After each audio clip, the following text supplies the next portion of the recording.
ಒಬ್ಬೊಬ್ರದ್ದು ಒಂದೊಂದು ಸ್ಟೋರಿ, ಬೇರೆ ಬೇರೆ ಫೀಲ್ಡ್ಗಳಿಂದ ಬರ್ತಾ ಇರೋದ್ರಿಂದ ಒಬ್ಬೊಬ್ರದ್ದು ಒಂದೊಂದು ಸ್ಟೋರಿಗಳಿರುತ್ತೆ. ಆ್ಯಂಡ್ ಈಗ ಸ್ಟೂಡೆಂಟ್ಸ್ ಆಗಿ ಎಲ್ಲರೂ ಓದಿರೋ ತಕ್ಕನಂಗೆ ಕೆಲಸ ಮಾಡ್ತಿದ್ದಾರೆ ಅನ್ನೋದಿಲ್ಲ ಈ ಕಾಲದಲ್ಲಿ, ಎಲ್ಲರಿಗೂ ಗೊತ್ತಿರೋ ವಿಷಯನೇ. ಆದ್ದರಿಂದ ಇವರ ಇನ್ಸ್ಪೈರಿಂಗ್ ಸ್ಟೋರಿಗಳನ್ನ ಕೇಳಿ ಅವ್ರ ಥರನೇ ಯಾರು ಬೇಕಾದ್ರೂ ಆಗ್ಬೋದು. ಫಾರ್ ಎಕ್ಸಾಂಪಲ್ ಈಗ ಮಧುಚಂದನ್ ಅವರು US ಅಲ್ಲಿ ಕೆಲಸ ಮಾಡ್ತಿದ್ದವರು ಇಲ್ಲಿ ಬಂದು ಆರ್ಗ್ಯಾನಿಕ್ ಮಂಡ್ಯ ಅಂತ ಒಂದು ಸಂಸ್ಥೆನ ಶುರು ಮಾಡಿದ್ದಾರೆ. ಆ ಥರ ಇನ್ನೂ ಸುಮಾರು ಜನ ಆಗ್ಬೋದು. RNS ಇಂದ ಅಂತಲ್ಲ, ಬೇರೆ ಯಾವ ಕಾಲೇಜಿಂದನೂ ಬೇಕಾದ್ರೂ ಆಗ್ಬೋದು. ಆದರೆ ಈ ಥರ ಒಂದನ್ನು ನಾವೇ ಶುರು ಮಾಡ್ತಾ ಇದೀವಿ. ಈ ಥರ ಕಾರ್ಯಕ್ರಮಗಳು ಬೇರೆಯವರು ಮಾಡ್ತಾ ಇರ್ಬೋದು. ಬಟ್ ಮೈಕ್ ಅನ್ನೋದು ಒಂದು RNSನ ಬ್ರ್ಯಾಂಡ್, ನಮ್ಮ ಬ್ರ್ಯಾಂಡ್. ಸೊ ಇದರಲ್ಲಿ ತುಂಬ ಜನ ಭಾಗಿಯಾಗ್ತಾರೆ. ಇದರಲ್ಲಿ ಬರೀ ಸ್ಟೂಡೆಂಟ್ಸು ಅಂತಲೇ ಅಲ್ಲ, ಪೇರೆಂಟ್ಸು ಬರ್ತಾರೆ. ಆಲ್ ಓವರ್ ಕರ್ನಾಟಕ ಯಾರು ಬೇಕಾದ್ರೂ ಬರ್ಬೋದು.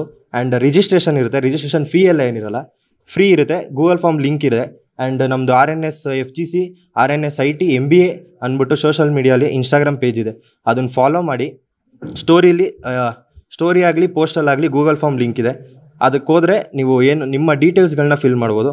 ಆಲ್ಸೋ ಈ ಕಾರ್ಯಕ್ರಮಕ್ಕೆ ಯಾರ್ಯಾರು ಭಾಗಿಯಾಗ್ತಾರೆ ಅವ್ರಿಗೆಲ್ಲ ಸರ್ಟಿಫಿಕೇಟ್ಸ್ ಇರುತ್ತೆ. ಸೊ ಇದು ಬಂದು ನಮ್ಮ ಕಾರ್ಯಕ್ರಮದ ಬಗ್ಗೆ. ದಯವಿಟ್ಟು ಎಲ್ಲರೂ ಈ ಕಾರ್ಯಕ್ರಮ ನೋಡ್ತಾ ಇರೋರು ನಮ್ಮ ಒಂದು ಈವೆಂಟ್ಗೆ ದೊಡ್ಡ ಮಟ್ಟದಲ್ಲಿ ಬಂದು ಸೇರಿ ನಮ್ಮೆಲ್ರಿಗೂ ಸಪೋರ್ಟ್ ಮಾಡಿ. ಇದೇನೆಂದರೆ ಎಲ್ಲ ಸ್ಟೂಡೆಂಟ್ಸೇ ಸೇರಿ ಸ್ಟೂಡೆಂಟ್ ಡ್ರಿವನ್ ಪ್ರೋಗ್ರಾಮ್ ಇದು. ನಾವೇ ಎಲ್ಲ ಸೇರಿ ಮಾಡ್ತಾ ಇರೋದ್ರಿಂದ ಇನ್ನೂ ಬೇರೆ ಬೇರೆ ಬಗ್ಗೆ ನನ್ನ ಎಲ್ಲ ಸೆಕ್ರೆಟರಿಗಳು ಮಾತಾಡ್ತಾರೆ. So I invite you to this programme. ಆನ್ಲೈನಲ್ಲಿ ರಿಜಿಸ್ಟ್ರೇಷನ್ ಆಗಿಲ್ಲ ಅಂದರೆ ಇಲ್ಲಿ ಬಂದು ರಿಜಿಸ್ಟ್ರೇಷನ್ ಖಂಡಿತ ಆನ್ಲೈನಲ್ಲಿ ಆಗಿಲ್ಲ ಅಂದ್ರೂ ಇಲ್ಲಿ ರಿಜಿಸ್ಟ್ರೇಷನ್ ಡೆಸ್ಕ್ ಇರುತ್ತೆ. ಸೊ ಇಲ್ಲಿ ಬಂದು ರಿಜಿಸ್ಟ್ರೇಷನ್ ಮಾಡಿಕೊಂಡು ನೀವು ಭಾಗಿಯಾಗ್ಬೋದು. ಆ್ಯಂಡ್ ಅಂದರೆ ಎಲ್ಲರೂ ಬೆಳಗ್ಗೆಯಿಂದ ಇವಾಗ ಅನ್ಕೋತಾರೆ, ಈಗ 9:30ಗೆ ಸ್ಟಾರ್ಟ್ ಆಗುತ್ತೆ, 4:15ವರೆಗೂ ಇರುತ್ತೆ. ಫುಲ್ ಕುತ್ಕೋಬೇಕು, ನಿಮ್ಮ ಇಷ್ಟ. ಫುಲ್ ಕುತ್ಕೋಬೋದು ಅಂದರೆ ಫುಲ್ ಕುತ್ಕೊಂಡು ನೀವು ಪ್ರತಿಯೊಂದು ಕಾರ್ಯಕ್ರಮ ನೋಡ್ಬೋದು.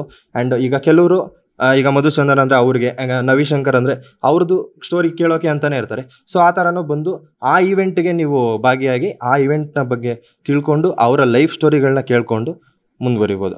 ಬೆಂಗಳೂರಿನ ಸಮಗ್ರ ಸುದ್ದಿಗಾಗಿ ನೋಡಿ ಕರ್ನಾಟಕ ಟಿವಿ ಬೆಂಗಳೂರು.